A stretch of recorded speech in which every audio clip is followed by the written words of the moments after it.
Good morning, everyone. How is everyone doing today? Got a special episode here for us. We're going to have Lynn Lewis coming on. And it's the first time I've met Lynn. We've been texting to a group that I'm in.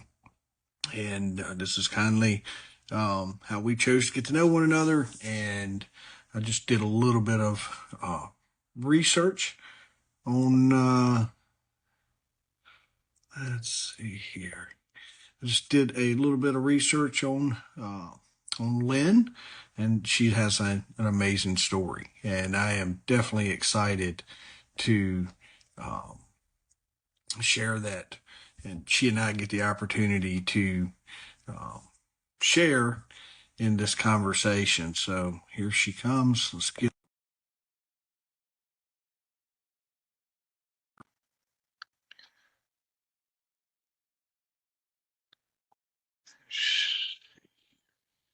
Any second there. Here she comes. Hey, good morning. Come on.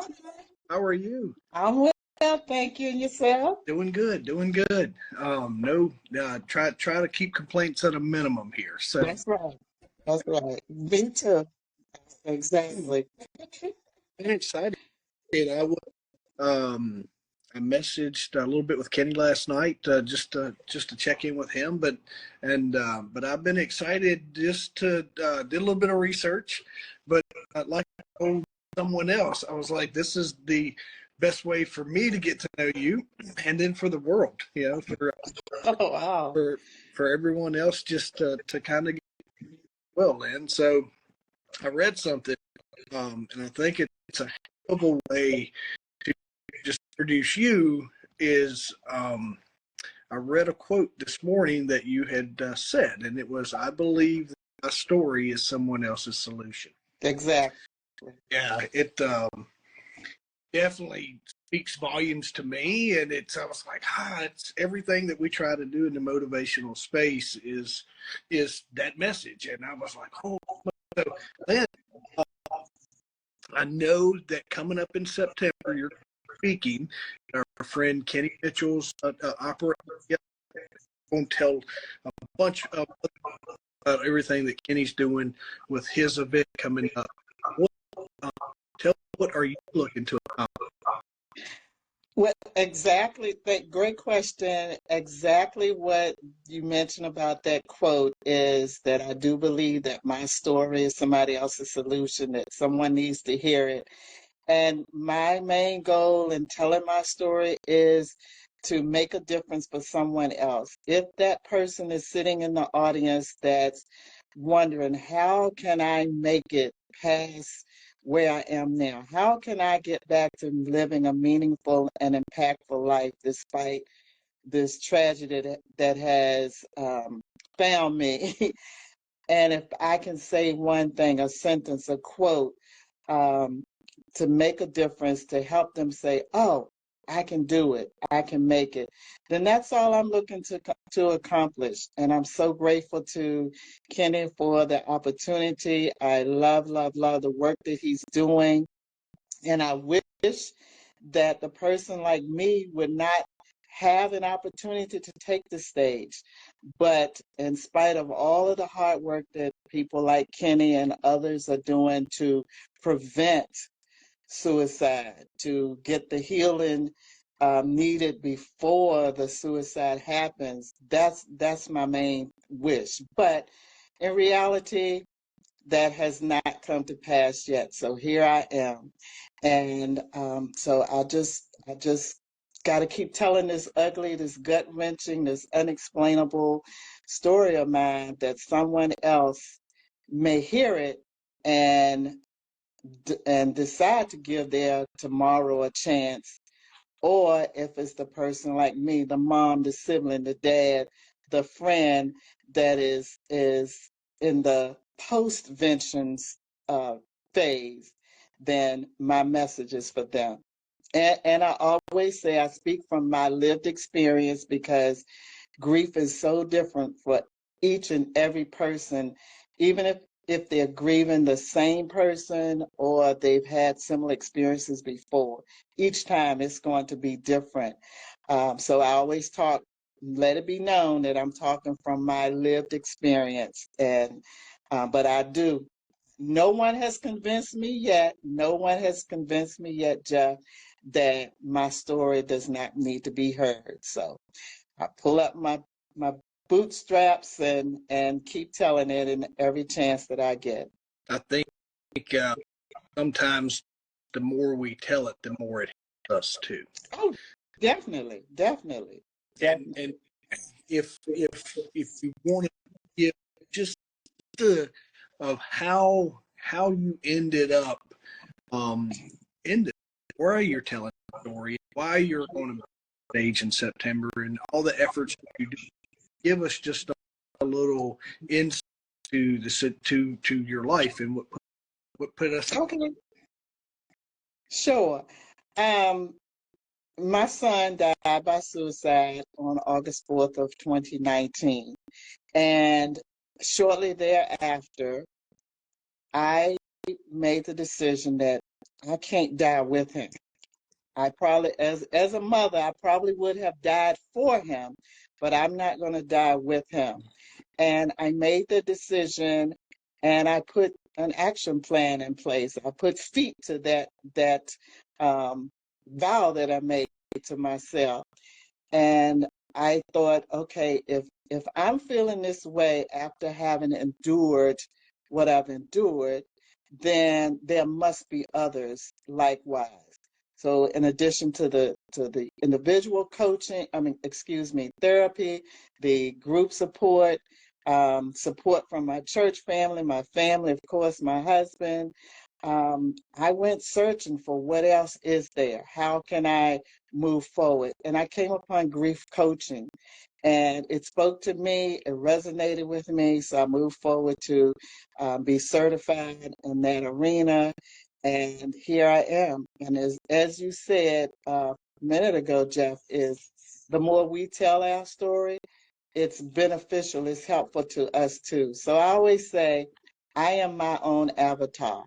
I'm getting healing. I'm uh, getting everything that I share with my clients, or whether I'm on the stage or whatever. It is just helpful to me also, and I need that. I because there are days that I don't want to. There are days as that I want to, I call it go fetal, just curl up and just be.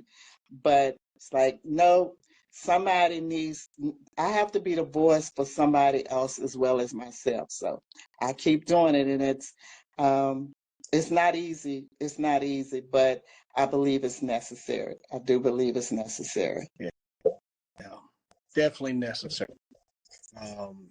Absolutely, and I think I spent a lot of time in public safety.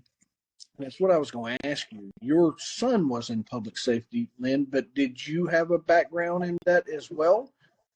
No, I did not, and that's I'll say oddity, and that I get to be a part of OYT up close and personal, is I'm here by default. My son was the firefighter, professional firefighter, and I'm not going to tell the whole story, but I'll just say, um, in May of last year, 2023, Kenny and I met at a networking event, and he found out who I was, who my son was, and excuse me, and he invited me on the spot. He said, I want you to come to my event in September. And I said, okay. And I went to the event, OYT, in September last year, and we laugh about this now, which it was okay with me. But he put me on the spot. He said, "You want to introduce yourself?" I said, "Okay." And something that I said in that introduction um, prompted, or it did something. It did something emotionally for some people in the audience. And a few days later, Kenny shared with me that, people were inspired or encouraged by something that I said. And he said, next year, I want you to teach or speak at OYT. And so here we are about 8 weeks out, and he's invited me, and he kept his word. I didn't have any doubt that he wouldn't, but he kept his word. And I am having the opportunity to share this year.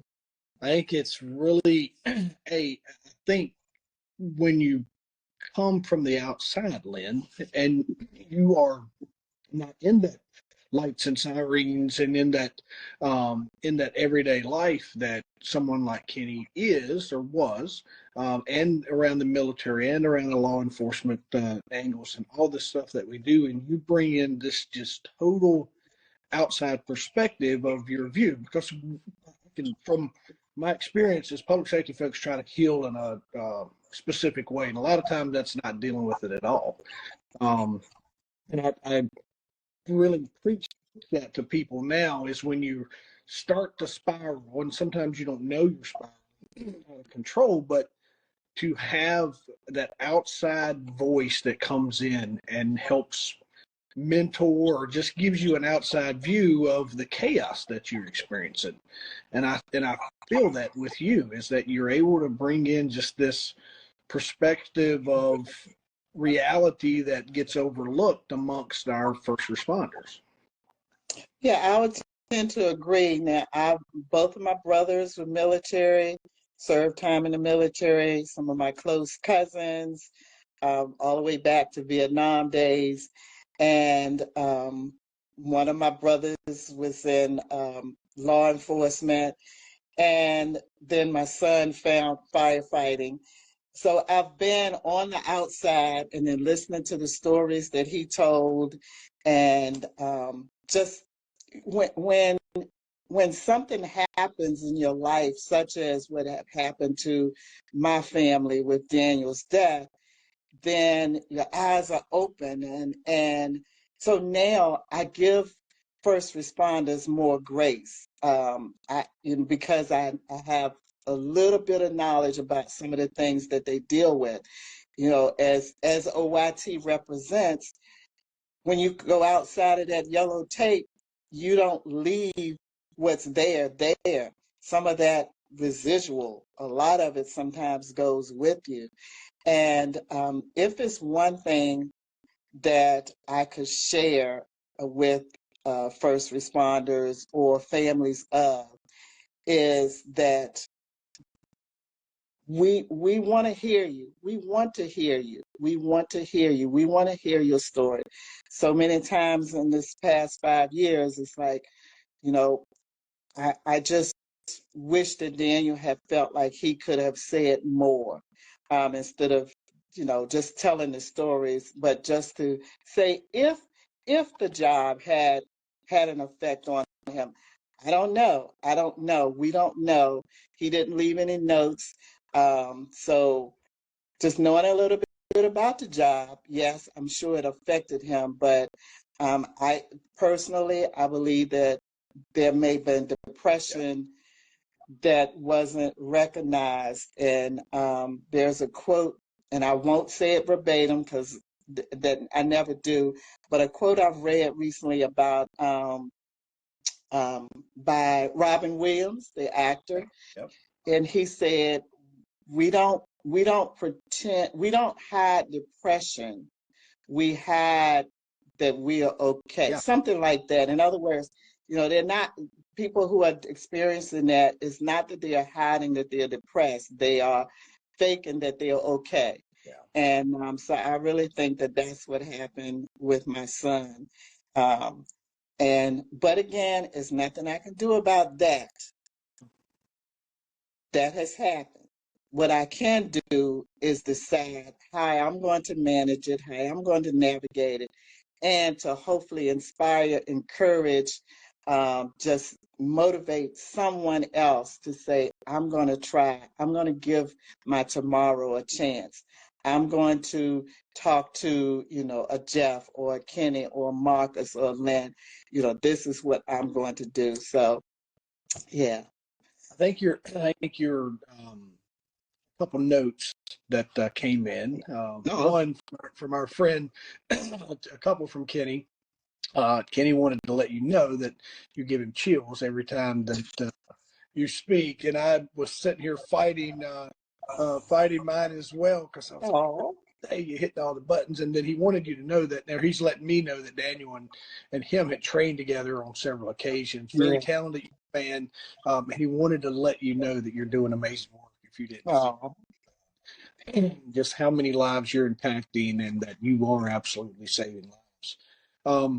You spoke on that the depression angle, Lynn, and I'm very vocal sometimes when I'm talking with public safety professionals nowadays, especially just because some of my story coming through as well. But a lot of times, depression and things that we're dealing with or they're dealing with as responders, they haven't dealt with life in general.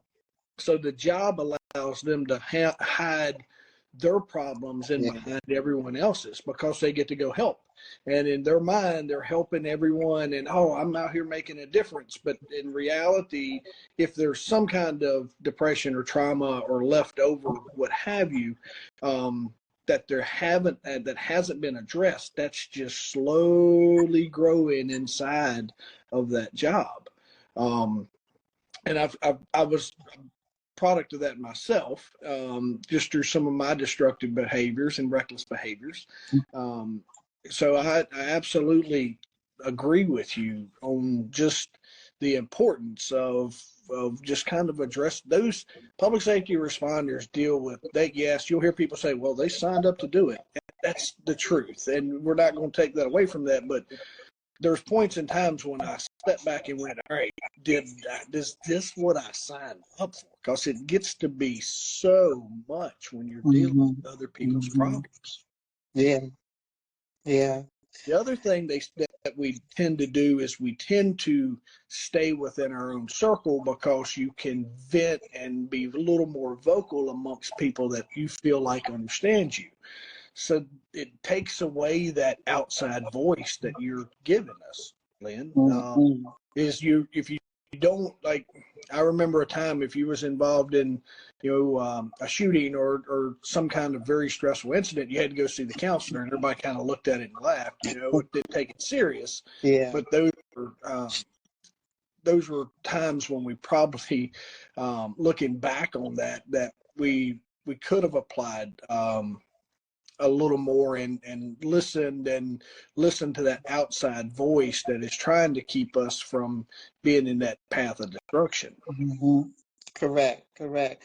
And I do not take I take absolutely nothing from the therapists and the counselors who have done all of the hard work, the studying, the certification and licensing. I take nothing from them. And as a grief coach, I didn't have to do all of that. Yes, certification because I wanted to, but I I just want people to. I think sometimes people feel better just chatting it up with somebody who, and I'll use myself as an example. If there is someone who has contemplated or attempted suicide, excuse me, or someone who is supporting that person, I just feel like because I've experienced it, it's a lived experience, that they may even come to me or a coach, not necessarily me personally, but a coach, because I'm not going to give you the medical stuff. I'm not going to tell you what, um, all of the medical stuff that's necessary. That's necessary. But that's why I also talk is because as a coach, um, I'm straight up front. I don't diagnose.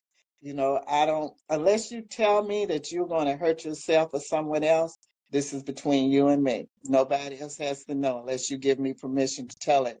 So that, again, I think is something that I want people to know that there are so many other avenues. So, yeah. and that speaks to the power of a coach, and this is an overlooked part of that. And Mm-hmm. the job of the coach is to collapse time for you to get to where you're going, Yeah. on that person's experience. And again, Kenny, he give us a little bit of nugget here, but life experiences can't be taught in a book. And Yeah. that's that power of the coach. That is what, whether you're talking about business or whether you're Mm-hmm. trying making money, losing weight, fitness, whatever that is. But then you bring to the table the uniqueness of a grief counselor that helps someone really just collapse time and Mm-hmm. not necessarily get over it. Oh, Um, no, there's yeah, no getting over it. yeah, It's just figuring out how to navigate, figuring out how to live with, and making a choice, making some choices. I mean, we make choices about everything every day, but making a choice about this. Okay, what am I going to do with it? And be okay with course correcting those times when you regress or digress, whichever word you want to use, and still, pick yourself back up or and try to move forward. That didn't work, so what does work? And the other thing that I tell people, um, Jeff, is what worked yesterday, it may not work tomorrow. yeah. It because just like life changes, this grief thing ebbs and flows. The thoughts ebbs and flows, and um, it's a lot of elements: environmental stuff, social stuff, political stuff, home life. It's so many things have an impact on that one thing that you can never change, and that is that this death happened. Yeah. You can change, you can probably change your family dynamics sometimes. You can change your political party. You can change, where you live environmentally. But whatever you do, wherever you go, that one thing I can't change. Yeah. I cannot change. So, yeah, that's my story, and I'm sticking to Well, I think you, like me, our stories is gonna stick with us, right? it. Yeah, You can't yeah. you can't you can't make up life experience when it's like that. I Mm-mm. wanted to. I was reading on your site, and I had two things, and I don't want to steal away your day, Oh, you're um, fine. You're fine. but I wanted to. I had two things. I just wanted for it.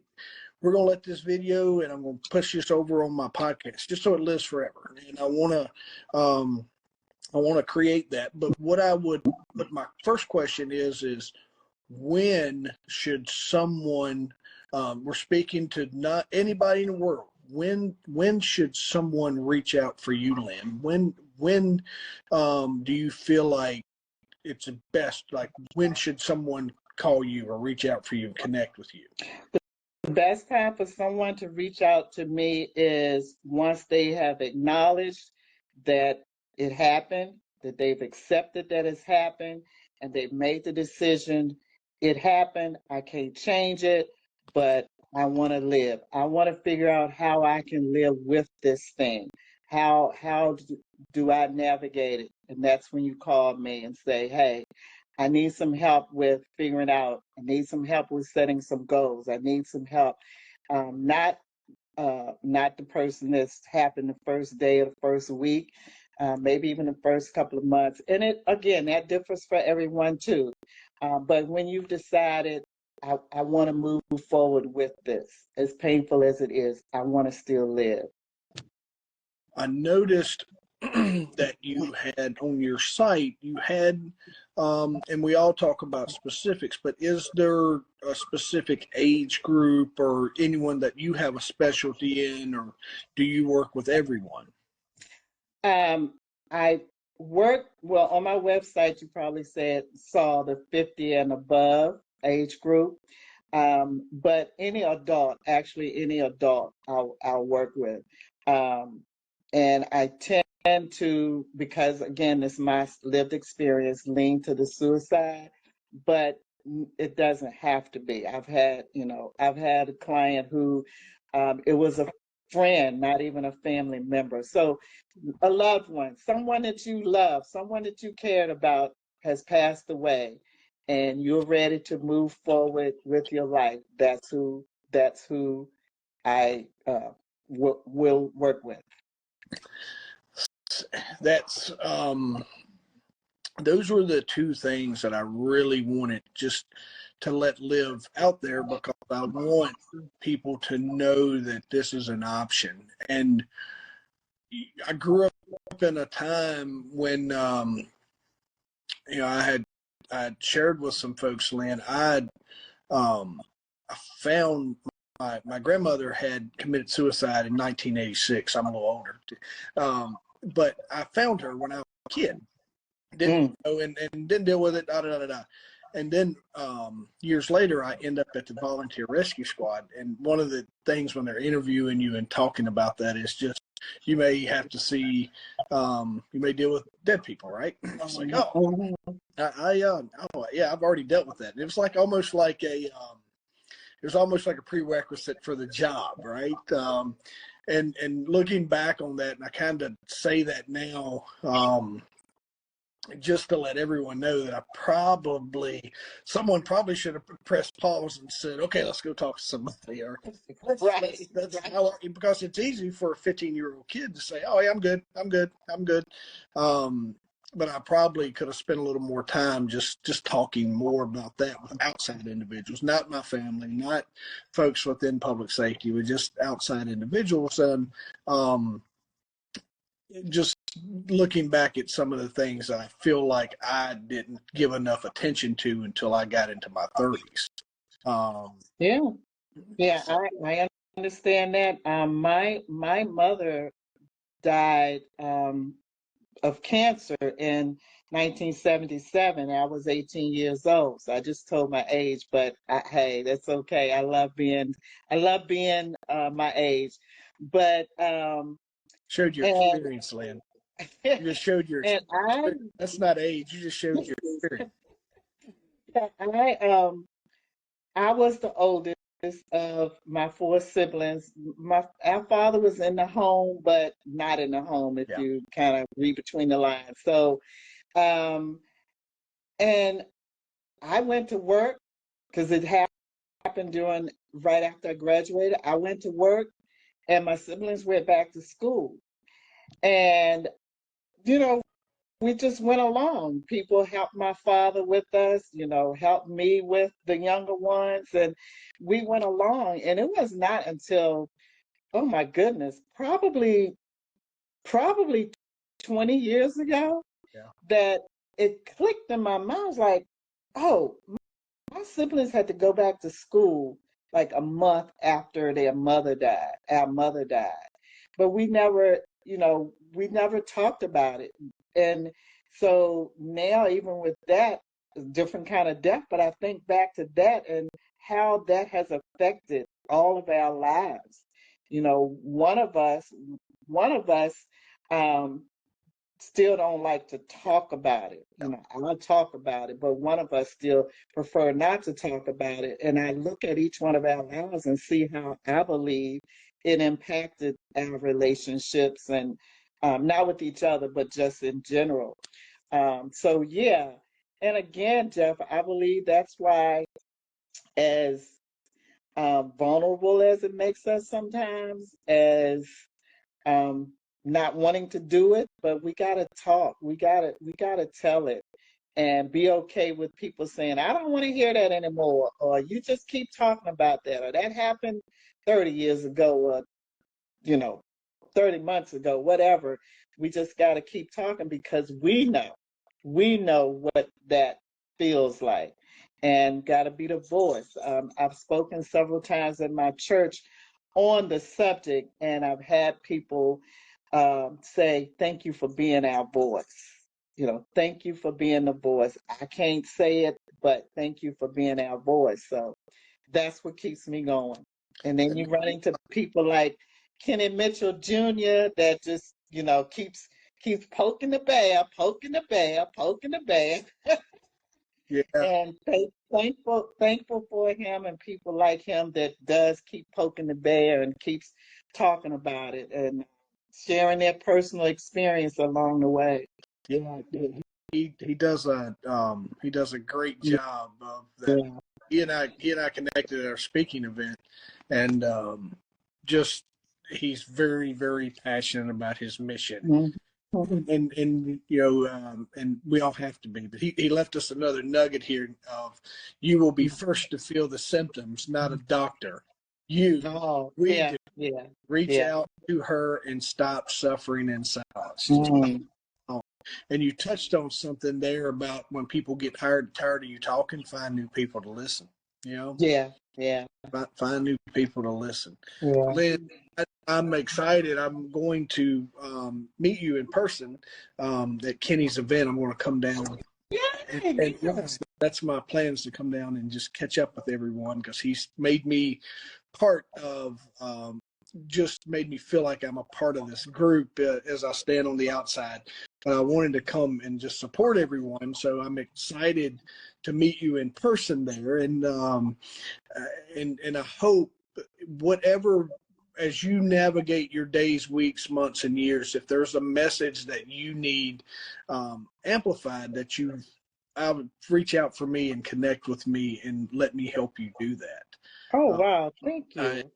Thank I you. I enjoy these conversations. I enjoy my podcast I run. It's called the Second Chance Podcast, and it's just about people that found that that was going down one path and kind of took another.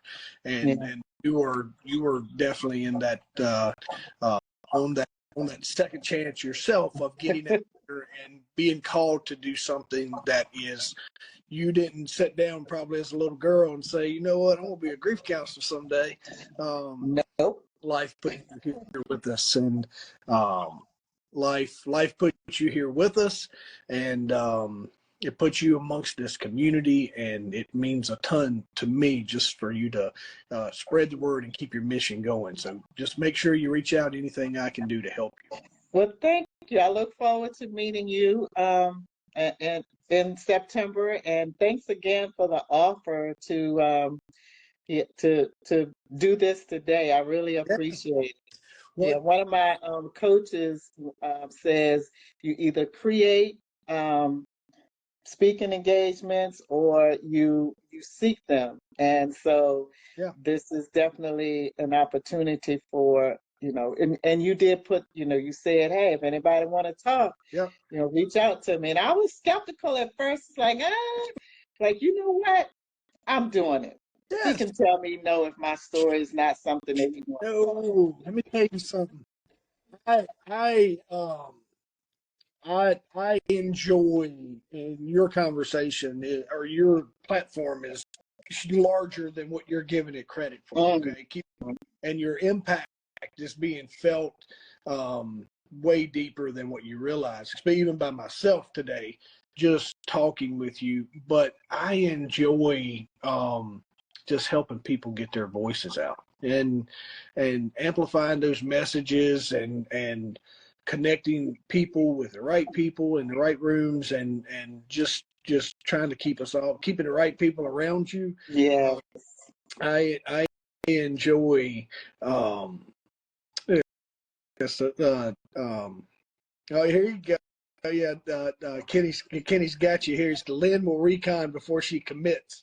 It's Right. like you like me. You got. I don't have my readers on, so I can't really read. Yeah, that's why I was reading the comments for What you. I was reading the comments for you because I got it. that Listen, mean? Recon. What's that mean? you do your research. Oh, Yeah, yeah. you got it. Because Yeah, I told him that I vetted him before I became a huge part of OIC. yeah.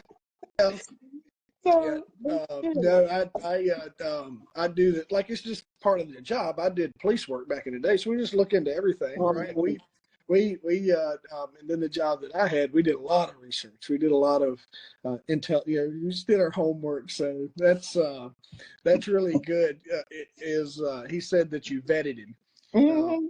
that's awesome. I mean, because it's a lot of people out here, and I'm not good with the social media part as far as figuring out what's the real thing and what's not. And so, yeah, and I hope people do the same for me. I really hope that they do the same for me because, and call me on it if I say something or share something that's, off kilter. Call me on it by all means. So, We when you put enough of the right people around, sooner or later it just comes with you. Once your name is amongst that group, you won't have to, right? So um, I'm excited. I'm telling you, I get excited when I hear folks about your passion um, and the message that you can bring to this community.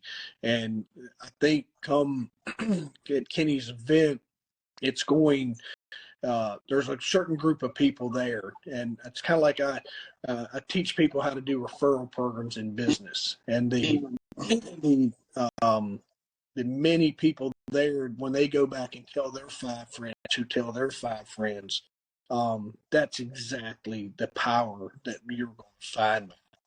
And um, there's a place for everything you do inside of all that public community, especially with what you have gone through. And man, I'm excited to meet you. I can't thank you enough. But if you will, now that you've met me and you did all the background, just don't waste all that time. And if again, I want to make sure that that invitation is always open to you. That if you have what I tell some folks sometimes, if you have an experience or something that you've dealt with where we want to keep everything very anonymous for our clients, but if you have something you know that the rest of the world needs to hear, let me know.